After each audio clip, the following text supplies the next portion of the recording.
Okay, well, this is following the crazy 30-mile-an-hour takeoff crosswind. Also, I did the chandelles on the same day, and I'm coming back. And at this point, I don't have the airport in sight, but I've got a 30 to 40-mile-an-hour crosswind pushing me along behind.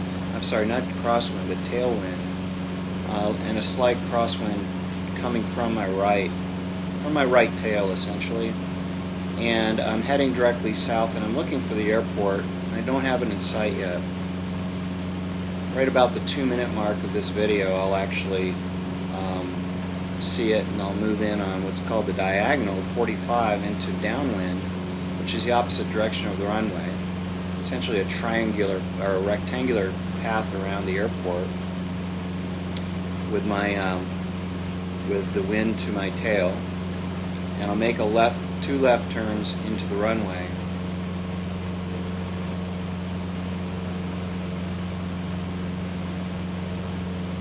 So I'm just northwest of Oklahoma City, about 20 miles, landing at Sundance Airport. And again, it's extremely windy and nobody's flying. Well, I guess I'm not nobody. At this point, I reached over and I turned on my landing lights. It's getting hazy, getting dark. Got my navigational lights on, of course my strobe light.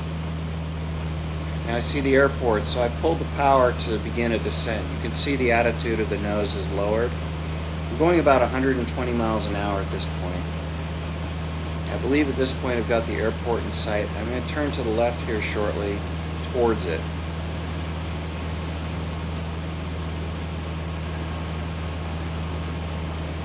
Of course, I'm looking for traffic on the runway, see if anybody's taking off or in the pattern and hasn't called out their position. At least 50% of the time that I fly out of this airport, there's been someone flying without calling out their position or any radio contact at all. There's the runway, I'm sorry, the airport, and that little green patch straight ahead and a little bit left on the screen. Up ahead on the far left upper part of this, okay, now it's in the middle. In fact, you can see the beacon blinking is Wiley Post Airport. It's a fairly major airport here with jet traffic and the like, although jets do land at this particular airport. You can see the buildings down below. Those are the hangars, and the runway is very difficult to see, but it's right down there. So I'm going to turn right here and enter the downwind. I'm on the diagonal right now. I'm slowing my speed. In just a few moments here, I'm going to be adding flaps to 20 degrees to slow my airspeed. Now you'll notice right now I'm parallel with the runway. I'm using that road up ahead as a reference point. And I'll notice here shortly that I'm actually drifting to the left a little bit too much. So I'll yaw to the right.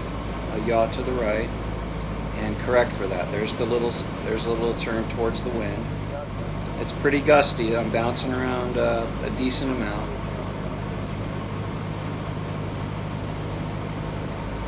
Pretty soon, I'm moving right along on downwind, a lot faster than I normally would because I have that strong tailwind.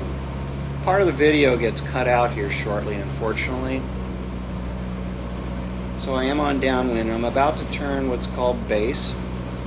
So I'll call out my position on the radio. We'll be turning left momentarily. Here we go. We're starting the left turn. And the wind's going to blow me very, very quickly towards the runway. So it's a rather steep turn.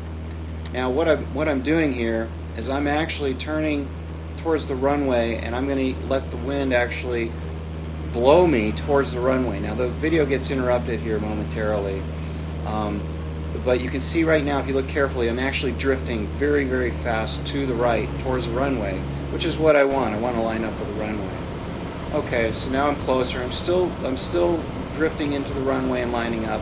Now notice how far left to the nose. My camera is pointing straight ahead. That nose is pointed about 20 degrees to the left, just to stay right, parallel with the runway. I'm going to go in here.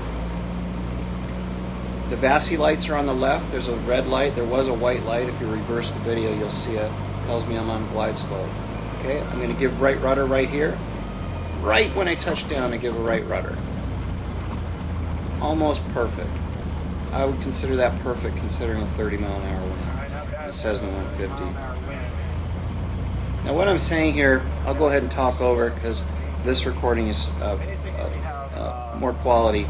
I'm taxiing right now and my airspeed indicator is indicating a little over 40 miles an hour, but my ground speed is about 15 miles an hour. So essentially if I were to move the ailerons or the elevator, it would respond just based on the wind itself, not the aircraft moving through the air due to the thrust from the engine. Look off to the right here, you'll see the windsock. There's only one windsock on this field, and it's blowing, it's pretty much straight up and down, or bobbing a lot, which means it's gusty, and it's definitely a left crosswind. I'm going to taxi off here shortly and call it a day, but I'm still flying the plane while I'm taxiing. I'm very, very cautious in this wind, even while I'm on the ground. Essentially, again, I'm aerodynamic and flying the plane while I taxi, as I call it at night. And it was a great flight.